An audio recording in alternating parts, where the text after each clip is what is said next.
Merci à trop banatou ya Kin, banatou ya Paris, bozolanda biso balobi tu es toujours kolela.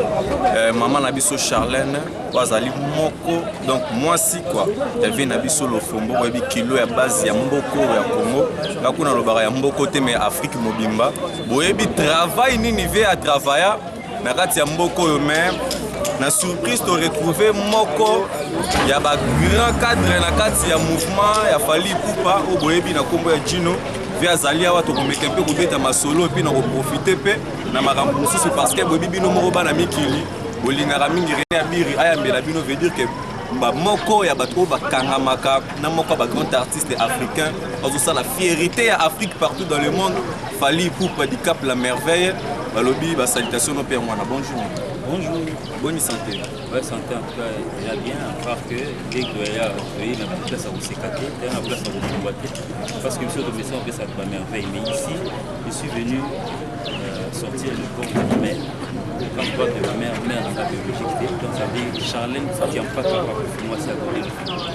Zala qui maman n'a pas, camarade n'a pas, ami n'a pas, qui parle d'intime n'a pas, donc ça veut dire, quand je parle d'intimité, donc ça veut dire, si vous n'avez que la patience.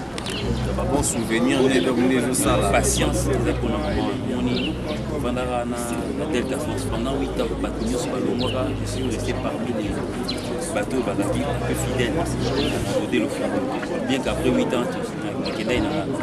la patience, je l'ai eu par sa femme. Parce que on a été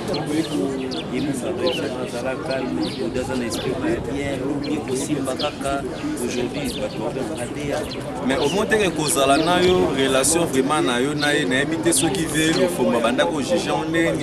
par rapport ya nenge ko banda ko zala bino mbali. Non mais quand je l'appelle on va voir les chalamans.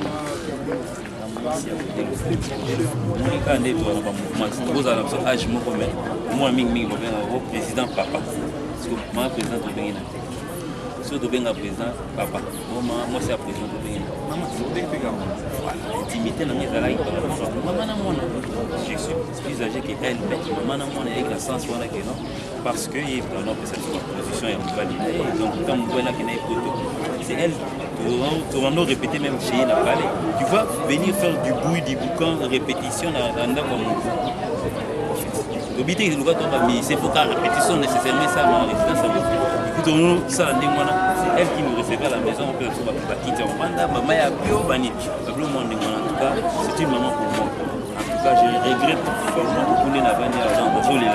OK, merci à toi Oebi pour nous retrouver au Vegino ça vraiment pas si à toi na monia on a habité tant soit après 2 ans ou 5 ans encore comme on a vraiment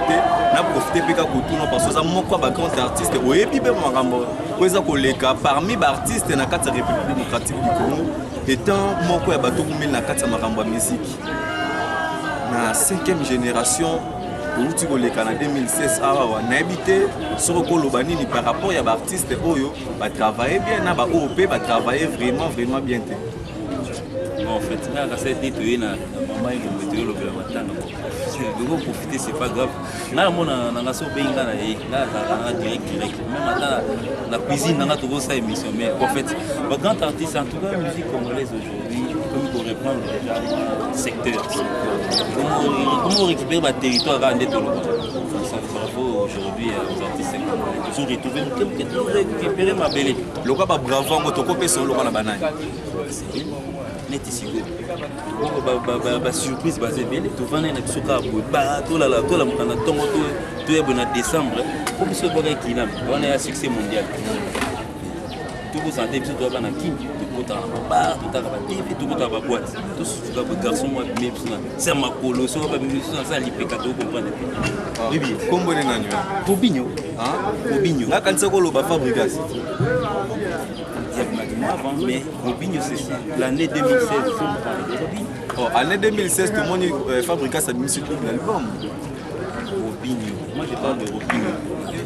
fêté on a bini c'est que autrement on nié que nos album na wana mi balé simité bon tant to kumisa qui en 2015 tout ça qui m'a fait 2016 qu'est-ce qui passe na Robinho En 2015, ça qui est pour ça qui a tout ça qui album les bien. Double album. Mais 2016 Obinyo. Yo Obinyo vraiment la côté na bonté. Nga azamora ba artiste na biso pe kaka ya mboko tolinga kazo sala musique ya bien mais ba mijara musique wana ba tiana no boyo wana. Ozomona ngo te ozamoko poto biba likola ben sanité ba kangelela ngo ba grand artiste belé oyebi ba kota même ba prison. Par rapport à Nili, c'est lui qui a écrit France Naya le Bichama. Il peut faire sa explication parce que yo jugé mon ami. Yé mon gars na landa qui dernièrement na débat bi kota la danse kota la message. Yo ngo jugé na place na ile. On juge pas l'artiste, c'est quoi l'artiste à lobby. Yo ni ka ko baluka kana sima ya makamu mususu. Ba synonyme ya oya lobby. Biso ya lobby na biso boy. Tolandika ko ya lobby na biso. Mais bolandi o balobi osko balobi tolandi na yo osko bamsu balobi bokosilisa ngo bolandi yango te kwana aussi ça muna na yebi yango za qui d'attaque mo ya moko adama modero oh eza fait rigola yango de bimina générique abeti tam susu a inspiration ya modero est-ce que ça mais avant guerre ezalé moi makasi entre Ferregola na Fally Ipupa o ezali guerre ezalate mais je sais que confirmer que Ferregola za ma Jésus ba musicien tout ya mboko ndenge alobaka c'est bien Jésus mdala sous la tête à part il y a Jésus msala yemo mi pesa elongolo mouvement te bo ndenge yemo ndi mafere imana miso Fally Ipupa pa Orlando mission ndenge yemo mi benga Jésus est-ce que yo nyika nganga ko ma Jésus na place na yemo oui par rapport mais benga Jésus donc pour na mandefu yango oloba bwepo un jour oyo kota na mouvement ya Ferregola to ndenge adresse na banque na éviter adresse na banque na éviter oh na ko demander mais quand même guerre na bino mibale ya bango mibale wana esale quand même mouvement pendelo et tomboli pe natika là au monde la guerre mo entre bango donc ça il y a rien eu donc ça va illusion de beaucoup ça va donc parce que artiste comme le va tomber mboka donc numéro 1 Zali numéro 4 Père Rosana et donc il y a eu jamais de guerre mais en tout cas batunyo so ba et marché na taille combat opinion lobby mo na boyo tout na souku so na changer mutu au bon opinion tazaki lobby na 2016 c'est lui. En 2017, tu es mais en 2016, tout le monde a hérité. Nous sommes pas jalousie car pour hériter pas bien c'est étonné. Pas tu vas bien si déplique pas bien si hérité bien si non bien qui binda ko ezo bimsa kalamite atangi bangote yo linga natanga po yo linginde natanga le moko c'est bon mais toko lukape to e bato découvrir qu'est-ce qui se passe entre faire gagner la merveille nande on a biso hérité watana faire gagner la merveille c'est un frère donc à cause appelle pas pour personnel en tout cas ça n'engage que lui mais pas problème mais on okende ko luka hérité ti na parler donc luka ba bunda o moteke tara c'est comme si Fally ndazo ti yango na lobi que faire gagner à cause de la problème personnel na mutu to banolande air nyo surtout te neti ngana na problème personnel na mutu est-ce que mutu aola na merci à toi plaisir à toi je pense que bien te continuer na ba mikolo en tout cas condoléances à tous ceux qui pleurent Chalin qui a pas merci